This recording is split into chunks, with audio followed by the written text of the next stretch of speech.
For the past 37 years, the Saskatoon Crisis Nursery has done an amazing job of keeping kids in the city safe, as well as helping to keep families together. The organization has some big changes headed its way. Moving forward, the Saskatoon Crisis Nursery will be known as Haven Kids House. Here to tell us a little bit about the change, as well as what else is happening at Haven, is Dion Miazdik-Shield. Dion, thank you for joining us today. First of all, let's dive right in. Why the name change?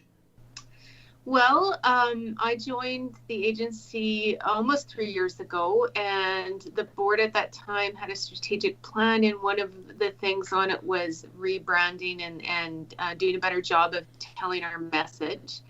And I had explained to the board that our name, the Saskatoon Society for the Protection of Children, which was our agency name that ran the Crisis Nursery, was dated, and we needed to look at that. So in our work around rebranding, we also took a look at, how our families experience our service and how they experience the names. And so we did some focus groups, and just like I thought, the families didn't respond well to the old school names. And one of the things that came out of it was that families also didn't like having to self-identify as being in a crisis. I mean, many of our families are in crisis, but many of our families just don't have adequate supports. And so in order to make sure that we were being as inclusive as possible and listening to the family's voice, we decided to change both our agency name and then also the Crisis Nursery name. And with the help of William Joseph, we understood that it's good to have a house of brands, and so where all of our programs are linked together. So Haven Family Connections is our agency, and Haven Kids House is our program. That's great. I think most people in the city are likely at least somewhat familiar about the work done by the Crisis Nursery, now Haven House. But maybe for those who aren't, Dion, give us a bit of an idea. What is the mission of the Haven Kids House? So our mission is really about keeping families together. As a prevention service, we've always been a prevention service. Haven Kids House, as the nursery, started operating in 1983 to provide a respite in crises to families who had no other safe supports. So, and we've continued to do that. We're a 10-bed home, open 24/7, 365 days a year. And we have a crisis line for families to call. So we take kids from our community, and we make sure that they have a safe place to be. And our other program is an in-home support program where we have staff that go into the homes and work with families on mentoring them on parenting skills. So families that are struggling to keep their kids, where there's a potential of losing custody, we work with them to keep the family together, to make sure that they have the right tools and support to be able to do that. And as you alluded to, there are several circumstances that can lead to people seeking the support of Haven.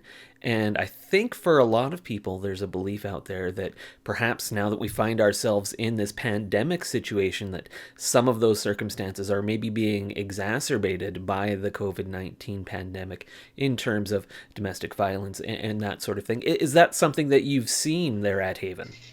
I think in the first lockdown, families were just as scared as the rest of us, the families that regularly use our service. And so our call volume was down, sometimes only 10% of what, but we did see still the same issues that bring kids to us. And we had reduced our admissions just to the most critical situations during that first lockdown. And we had still had lots of families asking for support because of things like mental health crisis, domestic violence. So I wouldn't say that we saw more of it, but we did see about the same amount. We try to support as many families as possible over the phone. If we can't accept, we always do that anyways. But it's going to be a weird year because we will have like definitely a lot fewer kids through this house. Like typically we have 1,000 kids through the house in a year, and we're going to maybe see a third of that. But I'm so grateful that we stayed open and that we were able to support families in the most serious situations. And we just decided at the beginning that we would stay open every day until we couldn't. And we're still open 9 months later, so I'm grateful for that, and I'm so grateful for our donors. We had to cancel our major fundraiser and several small fundraisers, so donations are what keeps this place going. The community keeps this place going, and we have a raffle coming up. So if you want to buy raffle tickets for the 50/50, please do and support our work. And with the Christmas season, a lot of generous donors give to us. We are still taking donations. Our staff check the mailbox regularly, and if people want to donate new toys, they still can do that. Well, Dion, we want to thank you, certainly, first of all, for the outstanding work that you do in our community. It is certainly vital, very much needed at all times, but especially during a pandemic. Thank you for that excellent work that you and Haven do, and also thank you for spending a few minutes chatting with us today. Thank you so much, Simon.